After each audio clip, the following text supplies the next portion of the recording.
Salut la compagnie, c'est Jules Melon et aujourd'hui dans Impro Ciné Critique, à la sortie du cinéma dans la Melon Mobile, je vais vous parler d'un nouveau film proposé en salle en ce mercredi, 65 ou en version française, 65, La Terre d'avant. Précision de grande importance. Réalisé par le duo Scott Beck et Brian Woods, co-scénaristes en 2018 du premier Sans un bruit, ils n'ont pas écrit le second, et ici ils s'essayent à leur propre œuvre, y compris à la mise en scène, avec une production entre autres de Sam Raimi.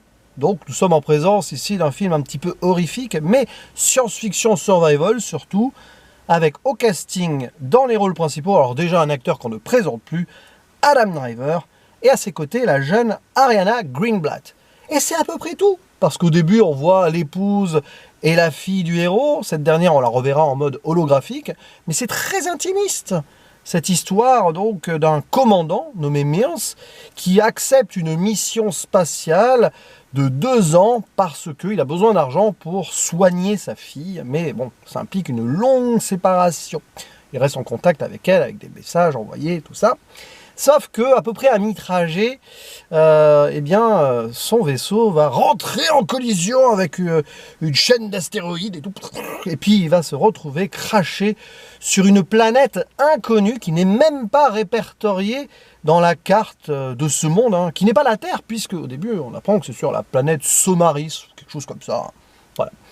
Et tout ceci se passant 65 millions d'années avant notre ère.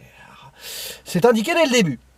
Et sur cet endroit, très vite, il va se retrouver très seul, parce que tous ses passagers sont morts, si ce n'est une petite fille qu'il va rencontrer en train de courir en mode chaperon rouge dans les bois. Il n'a plus qu'une chose à faire, c'est la protéger et peut-être essayer de s'en sortir avec elle, parce que, coup de bol, dans son crash, la navette a laissé une sorte de capsule de survie plus loin, sur une montagne qu'il faut rejoindre. Donc le scénario, il est quand même très basique. On va d'un point A pour aller à un point B et se sauver d'une situation très compliquée parce que l'endroit où ils sont là, c'est très hostile. Bizarrement, il y a des grosses bébêtes sur place. Oh, il y a des insectes, mais surtout des dinosaures. Il y a 65 millions d'années. Vous l'avez compris?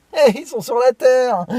Mais pas de façon tranquille, parce que les dinosaures, c'est méchant, puis ça mange, c'est des prédateurs, pour la plupart en tout cas. On ne voit que ça, on voit quasiment que des prédateurs, à part à un moment une bébête qui va pas faire long feu. Bon, alors évidemment, on s'attendait à une sorte de Jurassic spin-off, avec beaucoup d'action, etc., un budget assez conséquent de 91 millions de dollars. Alors, c'est pas non plus ultime, attention, c'est pas du blockbuster absolu. Mais voilà. Et donc, on allait se mettre devant ce métrage en mode ça va être action spectaculaire avec des dinos dans tous les sens. Eh bien, les premiers retours étant désastreux, j'ai quand même voulu me faire mon propre avis, jour J, parce qu'il y en a qui l'ont vu en avant-première. Et je ressors de là, en fait, en comprenant parfaitement pourquoi beaucoup de gens ont détesté.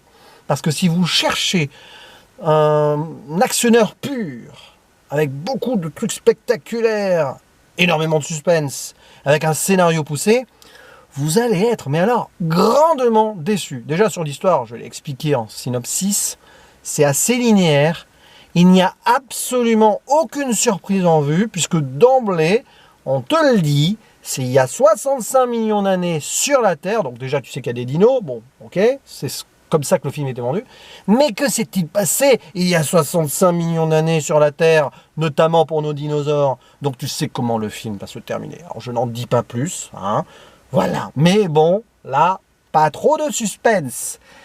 Et alors, en plus, disons-le, c'est assez chiche en scène d'action avec des dinos. Ah oui, il y en a, notamment vers la fin, mais nous sommes ici en présence d'une œuvre beaucoup plus intimiste et posée qu'on aurait pu l'imaginer. Et je ne trouve pas ça surprenant, puisque ce sont quand même 2 des 3 scénaristes de Sans un bruit qui jouaient là aussi sur des moments de silence, et pour cause de tension, mais calme, et aussi de liens, alors familiaux dans Sans un bruit, là, l'établissement d'une relation donc entre ce commandant de vaisseau, qui est quand même pas très heureux. Déjà, il a subi ce travail pour sauver sa fille qui va pas bien.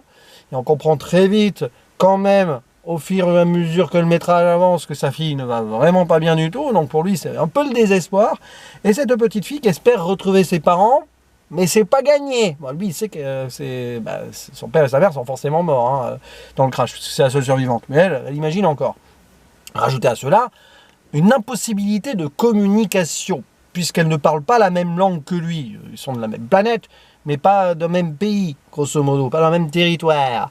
Et bah oui, comme dans Sans un bruit aussi, vous avez quand même la fille qui ne pouvait pas communiquer verbalement. Et oui, on joue là-dessus. Et avec un rapport au deuil, un rapport à la reconstruction possible dans un milieu hostile. Et bah écoutez, c'est pas si mal que ça en fait. Si on abandonne très vite l'idée d'un scénario fouillis, d'être en mode twist dans tous les sens, et si on pardonne quand même ce qui restera de toute façon le très gros défaut du film, des CGI très moyens, et niveau dinosaures, c'est pas terrible, hein. Voilà, il y a un moment même des dinos crocos bien dégueulasses, mais c'est pas le but visiblement. Alors je pense que ça fait partie de ces films mal vendus. On imagine que ça va être de la série B où on va tout relâcher et tout, mais en fait ça essaye d'être un peu contemplatif et posé par moments. Oui, on tente des beaux plans avec les couchers de soleil ou la nature ou dans une grotte. D'ailleurs ça joue beaucoup sur l'ambiance dans cette caverne. Et même il y a des moments assez malins, on voit un combat à travers un hologramme de détection. Bon, ça tente des choses.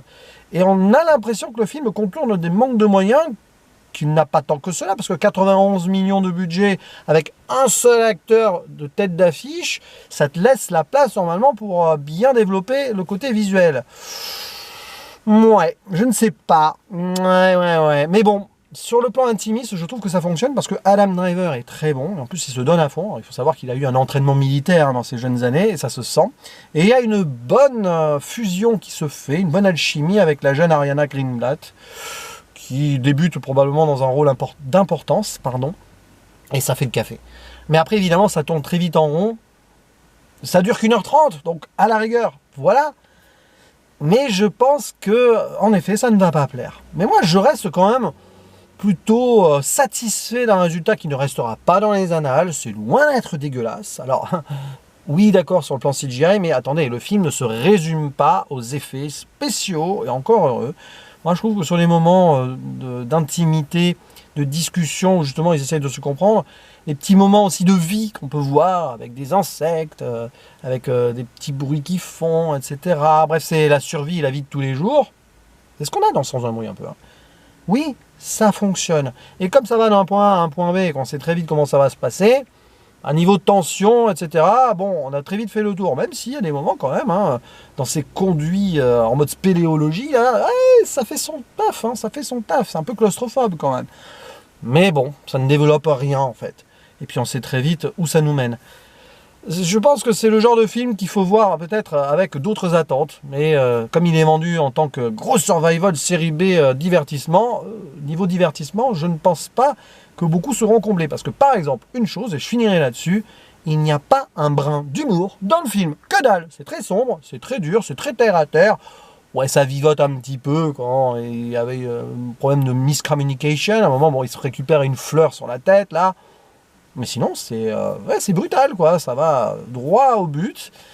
Et je pense qu'en effet, le film va se vautrer dans les critiques et probablement au box-office. Mais n'hésitez pas quand même à lui donner sa chance si vous voulez espérer voir autre chose. Si c'est pour du pur divertissement absolu, etc., pour voir des magnifiques dinosaures, je ne saurais vous le conseiller.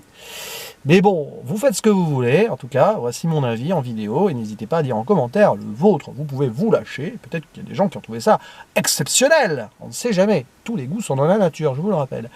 Il ne me reste plus qu'à vous dire à la prochaine. Ciao!